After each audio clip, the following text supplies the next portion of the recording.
that's a choice. Maybe not the best one, but that's there. You come back and you make some changes that are somewhat imperceivable, but you're making progress. You're moving in the right direction. And so over time, I've seen people that just hang around for years. And then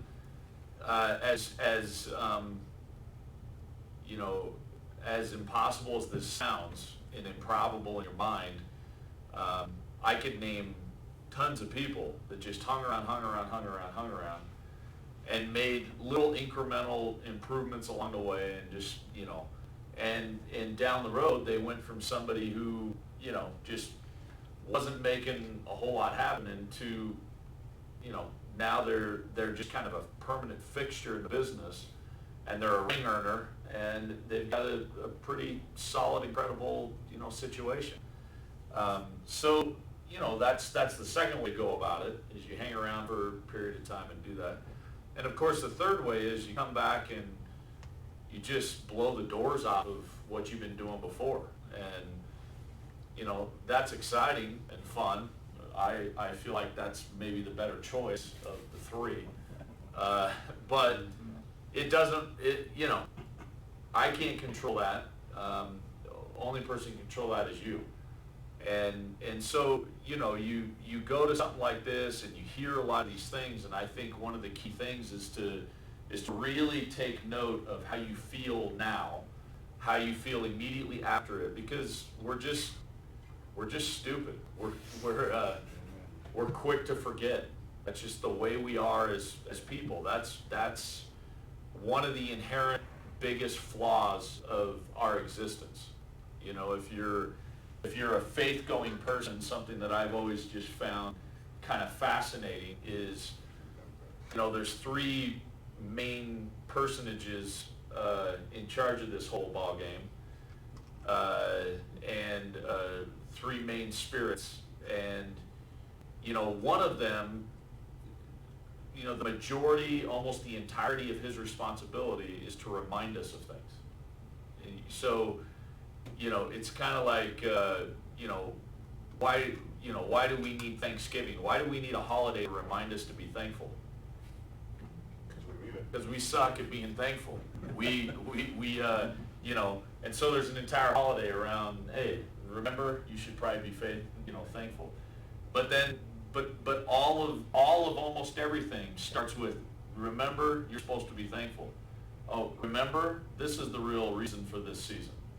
Remember, it's a new year, it's time to start again. You are a fool. Oh, remember, you are a fool. Yeah, almost everything everything you need to be successful, you already actually know. You just need to be reminded of it. And so we are quick to forget. That's just the way life is. So, everything seems to be this way, all around. It's as much as I've transformed my fitness over the last 10 months, I still have days where I wake up and go, man, I don't want to eat right, and I don't want to go to the gym.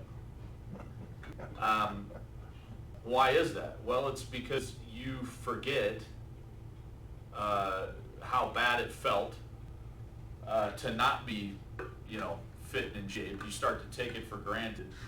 You just, we forget. And so we have to constantly remind ourselves of the goal, of the objective. We got to constantly stay in a state of, remembrance about what's important to us and what we want different out of our life, and that we don't want to settle. And so we got to constantly remind ourselves of what's important. I was thinking of, Dustin's talk at the end there. I didn't hear a single thing said at our team meeting that I thought shouldn't have been said. I thought, everything that was said was fantastic. But as I was listening to all this and hearing him, it's just amazing how quick we forget, because, I mean, he knows this, but when he had a job, he hated it. You know, prior to going full-time with us, he had a certain mindset that motivated that move, right? And it was, a lot of it was fueled by wanting control over your time, wanting control over your income, wanting not just a better life, but an amazing life, right? And so it was fueled by all of these ambitions, all of these goals, all of these, you know, great things. And it's easy to get caught up into a rut. It's easy to get caught up into, particularly when some really, you know, really bad things have happened in life. It's easy to get caught up into the negative side and forget, you know, why you did this in the first place. And so then what we start to do is we start to sort of fantasize about something else, about another option. And we then grandize that other option, and we make it out to be easier and better than, you know, where we're at. It's, you know, you probably did it before you met your spouse. You know, you're dating somebody, or maybe you did it in marriage, where for a moment you thought back, yeah, that other girl was easier, right? Boy, she was nice, and you forget why you broke up with her in the first place, right? So we have a tendency. That's just the way our brains work. We have these tendencies when things get tough or things are difficult. We begin to think of an easier path. We start to fantasize about shortcuts. We always have this tendency to try to make things easier, go back to something that will just be easier for us to have the results. When in reality, we really aren't better off with easier. We're better off facing our weaknesses head on, overcoming those things, and really easier is not better. Shorter is not better. The overcoming self, I mean, the entire objective of our existence is self-mastery. That is the entire objective. So there's always this sort of gravitational pull downward, where it will always, always, always, always, no matter how much you master yourself, no matter what you do, there'll always be a gravitational pull towards the downward. You could take anybody you look up to. You could take the holiest person on planet Earth. They still experience that negative pull downward. And they have to consciously fight it. And how do they fight it? It's preventative care. That's how they do it. They stay actively engaged in the things that are going to keep them, you know, moving forward and upward. So it's daily activities. You know, in our business, the easiest way to get discouraged is to not show up and to not be active, not do the work, not put in the effort in the right direction. But as soon as you change that, as soon as you're in this rut and you just feel like, man, I don't want to, I don't feel like it, I'm scared, whatever that is. As soon as you break out of that and do it anyways, you immediately feel better. And the reason you do is because now you've gained control again. You've used your free agency to conduct yourself in a positive direction, and you fought that negative gravitational pull. And so we typically do what we feel like. We feel negative, so we do nothing or we do negative. But what we really need to do is oppose those negative factors and do something that goes in opposition to how we feel, right? And if we do that, we feel better. The less you do, though, over time, the worse you feel. Even in Scripture, it's, an idle man is a problem. I mean, that's said constantly, right? I was just going to say, I think the thing that spoke that loudest to me, I don't get down. I don't have those feelings don't draw me. But the thing that I thought was most funny, or funniest, and that seemed to speak the loudest to this, is when Victor Sanchez said, sitting next to Tom and some of the others that were there, and they both looked at each other after Paul Hart got done and said, "I quit." Yeah. How must they feel having the jobs that they've got? I know they are dedicated to them, and that's obvious. But how must they feel to know that they're locked in, they're in a job, and they can't make the kind of money that the guys that they're serving can make? I mean, that's, Well, I have some actual insight. I was gonna say, you probably got insight you can put into that. Yeah, I had a conversation with Victor last year where he told me the worst time of the year for them is convention. Because he said after convention, they always lose people. He said it's just, their guys come to convention, they hear the message, and then often they lose their guys to the WFG operator. And so they always worry coming into convention. And he said to me, he says, "Man, I've thought about it. It's a lot, you know." And I said, "Well, I know BPM, you know, yeah, I've heard that 1,000 times, right?" You know, yeah, I'm just telling you, you know, used to have a guy in this team, it was Jen's dad. The guy was interesting to say the least. It's the most polite way to put it. But I'd get up and talk about some of this stuff, about that it's difficult and it takes challenges and blah, blah, blah, and you talk about, you know, some of these things. And he'd constantly say, "Man, if you talk about it, then people are going to give into it. They're going to know it." Like, you don't erase challenges and trials by not bringing it up. They're still there. In fact, you make it worse because people start to think, "Well, I must be the only one who feels this way. You know, I must be the only one that's going through challenges."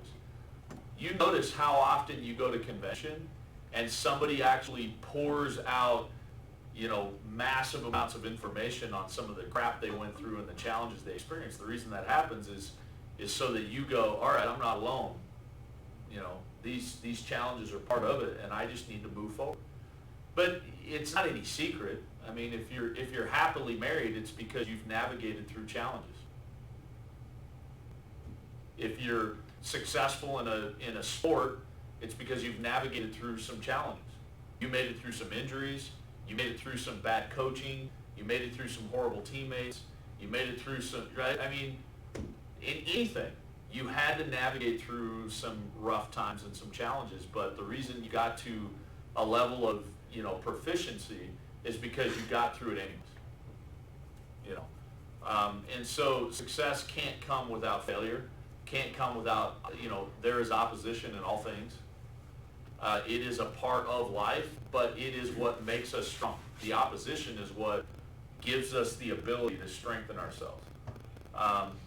But it doesn't have to be as difficult as you have made it. You know, it literally is probably a quarter at most. It's a quarter of the difficulty that you've made it. You have screwed it up due to lack of consistency and lack of work ethic, and you would feel way better if you just consistently had a plan of activity. So what you need to do today is just hit the ground running. Hopefully you had some presets. If you didn't, then today needs to be about, you know, contacting and one-on-ones. Every day in this business, prospect, contact, one-on-one, invite to the meeting. And you'll feel better if you do that, right? My challenge to you is get guests to the meeting this week. That would be my number one challenge. You get a guest to the meeting, you'll feel better. Good things can happen. That's it. You know, it's that simple. And so have a very specific plan of activity today. How many prospects am I going to get? How many contacts am I going to get? How many one-on-ones am I going to do? How many invites am I going to have? Take that PPG reporting that you do and set a goal in each one of those categories, and then apply those goals to a daily schedule, and then just execute. That's as simple as it is. And you will feel good about that. You'll feel happy. Right now, maybe I'm getting sick, but I have been exhausted the last couple of days. And I got home last night at 2 a.m., woke up this morning like feeling like you got hit by a truck. And the thing I've been gearing myself up to is I got to get to the gym, and I got to do my appointments, and I got to hit my goals. And I feel tired, but you know how it works, and I know how it works. As I do those things that I need to do today and hit my goals, even if I don't feel like it, I will feel better, and I will feel a sense of accomplishment. If I give into those feelings and don't do those things, then I'm going to feel worse, less motivated, less inspired. It's just a downward spiral. So have a plan today, follow through, and you know what? The last thing that you likely haven't been doing very well is be accountable. Let me know what your goals are for today, and then at the end of the day, report on what you did and try to hold your feet to the fire. The last thought that I'll tell you with this is, my brother, my sister, my oldest sister from California, my brother-in-law from there, my brother from here, and his wife, we all met in Vegas. It started last year because they didn't want me to be alone at convention, which I was incredibly grateful for.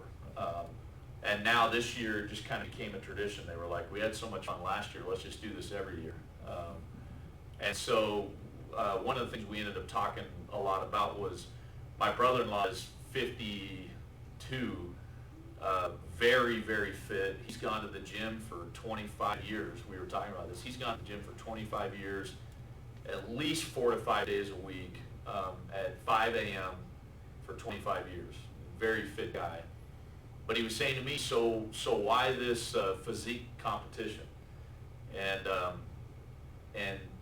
I told him, it gives me a point of accountability.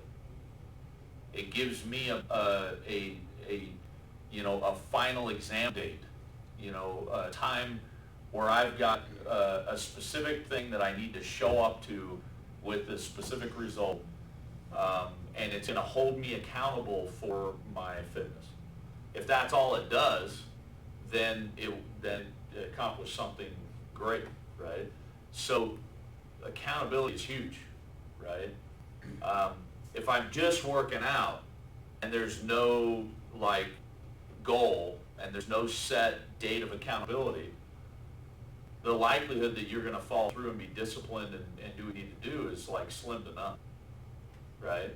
So having goals, being accountable to those goals, having a date of real accountability is huge.